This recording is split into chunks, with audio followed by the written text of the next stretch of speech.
Hello, Sagittarius, Sun, Moon, Rising, and Venus signs. Kamusta kayo? Sana po nasa mabuti kayong kalagayan. Welcome back po sa Star Tarot. Kung bago kayo rito, welcome din kayo. Thank you sa inyong support.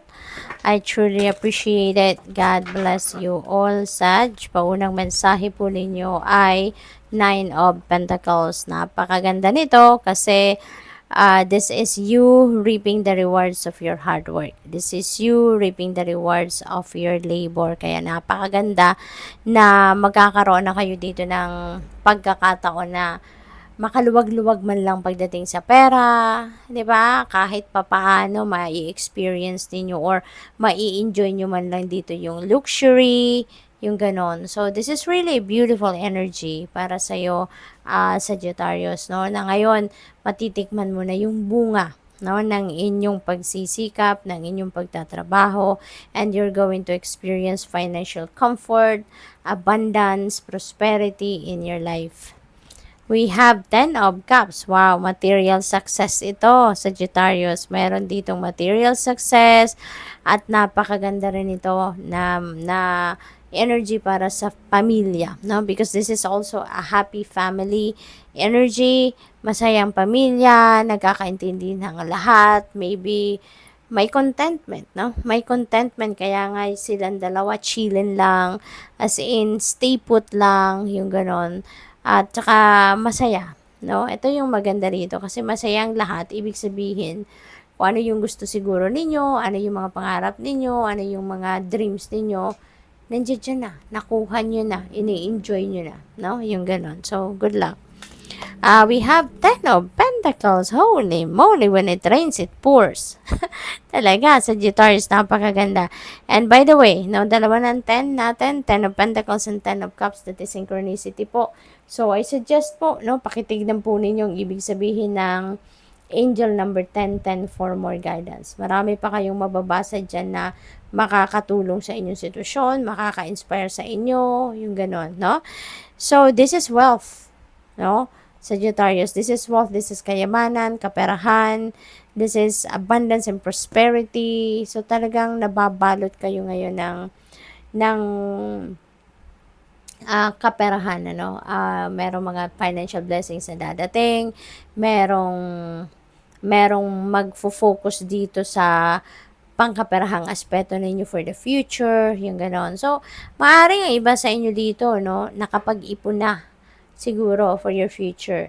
Maaaring ang iba din sa inyo nagsisimula na mag-establish ng inyong security, financial security and stability for the long term, no? So, or baka nandoon na nga kayo, as in nakapag-ipon na kayo.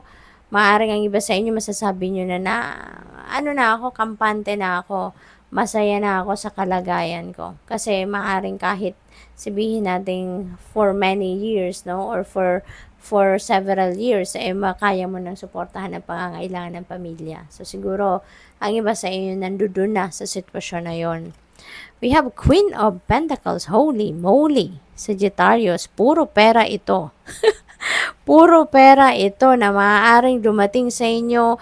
Kung hindi man ito cold cash na perang dadating, ito ay something na pagkukuhanan ninyo. This is the source of your money. No, this is the source of your income. Mga opportunity ito na mapagkukuhanan ninyo ng kaperahan ninyo ang maaaring dumating sa inyo dito. No, so siguro this is hindi lang ito manggagaling sa isang source, no, yung perang ito. Maaaring sa iba't ibang areas, no? Baka kung saan to manggagaling, meron sigurong windfall of money dyan, baka manggagaling sa inyong trabaho, manggagaling sa pamana, baka manggagaling ito sa, baka meron din kayong mga negosyo. So, maaaring mga ganon, ang pagsisimulan ninyo rito ng kaperahang ito. So, there's various opportunities, no? Monetary, no, ang paparating sa inyo rito.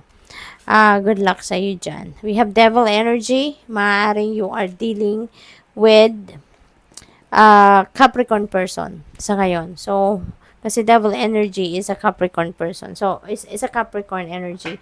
So, maybe no? Maybe Sagittarius, baka si Capricorn yung magbibigay sa inyo ng opportunity, no? Capricorn is also an earth sign, no? And this is an earth sign. So, earth energy. So, maaari, no, Sagittarius, na merong Capricorn person nang dadating at ito yung maghahatid sa inyo ng maraming oportunidad or lucrative offers, no, para sa pagkakaperahan ninyo. So, good luck sa iyo dyan. What else for Sag? We have authority. Take on the role of a leader and everyone will respect you. Ayan. So, be self-confident. Kasi, kung nakikita nga ng mga boss ninyo, ng mga employer ninyo, yung leadership quality ninyo, 'di ba? Ibig sabihin, meron talaga kayong potential, 'di ba? Kaya be confident, no, about yourself. Hindi ibibigay sa inyo yung position na yan kung wala kayong potential, kung wala kayong kakayanan, kung wala kayong sense of leadership, no? Sagittarius. Kaya take on that role, no? Maaring isa yan sa mga oportunidad na dadating sa inyo rito na magiging boss na kayo, mabibigyan na kayo ng managerial position, yung ganun. So, good luck. We have flexibility. Adapt slowly by using versatility, compromise, adaptation, change, etc. In other words, be flexible in your methods. Ayan. So, malaking bagay ito, magagamit ninyo ito when you become a leader, when you become a manager, when you become a boss, no? Malaking bagay ito na dapat flexible kayo, dapat you can easily adapt, no, to different situations, to different circumstances, yung ganon, ano? What else? Wellness. Ensure your body is nourished. Join a gym and regain strength. Live a healthier lifestyle. Ayan, napakaganda ng message na ito para sa inyo. Lalong-lalo na kung kayo ay magiging manager na. Lalong-lalo na kung nandoon na kayo. Kasi, 'di ba, yung mga ganyan, malaking responsibilidad din ang kasama niyan. Kaya, maaaring mas prone kayo dito sa stress, 'di ba? Mas kulang na kayo ng oras para sa mga bagay-bagay, mababawasan. Kasi kapag leader ka, kapag isa ka ng manager, supervisor, mas marami ka ng responsibilidad, mas marami ka ng bit-bit na obligasyon. Kaya, mababawasan na yung oras ninyo para sa lahat ng bagay. Kaya, kailangan din na maglaan kayo ng oras talaga para sa iyong wellness, para sa iyong pag-maintain ng inyong kalusugan. Kasi kailangan din ninyo yan. Dapat may balanse pa rin, no? We have gift. Napakaganda naman. You will discover new talents that will lead to new opportunities. So, use opportunities that arise. So, maaaring magagamit ninyo rito yung mga talents, skills, and gift ninyo. Maaaring meron kayong mga mabagong madidiscover about yourself na meron pala akong ganitong gift. Meron pala akong ganitong talent, no? So, maaaring yun, ano? Ang maaaring mga bagong madidiscover ninyo sa ngayon. At yun ang pwede rin ninyong magamit ngayon para kayo ay umangat lalo sa buhay.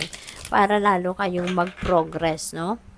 So, what else? We have forgiveness. Ayan, napakaganda rin. Kasi ang iba sa inyo rito, moving on, no? Moving on na kayo sa buhay. Kaya, nandoon na kayo sa puntong may acceptance na kayo, willing na kayo mag-forgive sa mga taong nakasakit ng inyong damdamin, and you're moving on, no? So, napakaganda kasi the more na wala na tayong bagahe sa dibdib, the more na tatanggalin mo na yung mga sama ng loob, resentments, mga emotional baggages ninyo, mas nagiging maganda ang takbo ng buhay ninyo kasi negative energies yun, 'di ba? And you are removing that from yourself. So, mas kayo ngayon, mas siswertehin pa kayo lalo, mas gaganda pa lalo ang buhay ninyo kapag wala na kayong kahit anumang negativity sa inyong katawan. Mas lalo kayong mag-a-attract ng good things, good situations, no, good experiences into your life. We have life purpose. Yan, you are also manifesting your dreams sa ngayon. So, most likely, Sagittarius, kung ano man ang inyong purpose sa ngayon, maybe, yun din ang inyong mga pangarap. Maaring ito yung pinapangarap ninyong gawin, and at the same time, yun din ang mission ninyo sa buhay. So, parang you're hitting two birds in one stone. So, napakaganda, 'di ba? And you are heading towards that sa ngayon. Kung ano man ito, kayo, kung nag-resonate ito sa inyo, kayo lang tanging nakakaalam niyan, no? Kung ano itong dream ninyo, at maaaring parating na kayo roon, no, sa pagkamit ninyo ng inyong pangarap. At ito yung purpose ninyo sa buhay. So, what else? We have courage. Courage in the face of conflict. Ayan. So, for some of you, no, maaaring merong hindi pagkakaintindihan with someone. Maaaring sa ngayon, kailangan nyo talagang pairalin din ang lakas ng loob ninyo, tibay ng dibdib, para makapagpatawad din kayo, no? Baka meron ditong nagkaaway, merong hindi pagkakaintindihan with someone, and you need to, take that courage with you para maharap ninyo ang sitwasyon na to, ma-address ninyo ng tama, no? So, maybe related ito dito sa Ten of Cups. Baka yung may conflict kayo with another kapamilya, no? At with the Ten of Cups energy, kung meron kayong hindi kabate, meron kayong hindi pagkakaintindihan with another family member, now is the time, no, na magkakabati na kayo, magre-reconcile kayo, magko-compromise kayo, yung ganon. So, that could be related to that. So, good luck. Thank you for watching Love and Light. Namaste.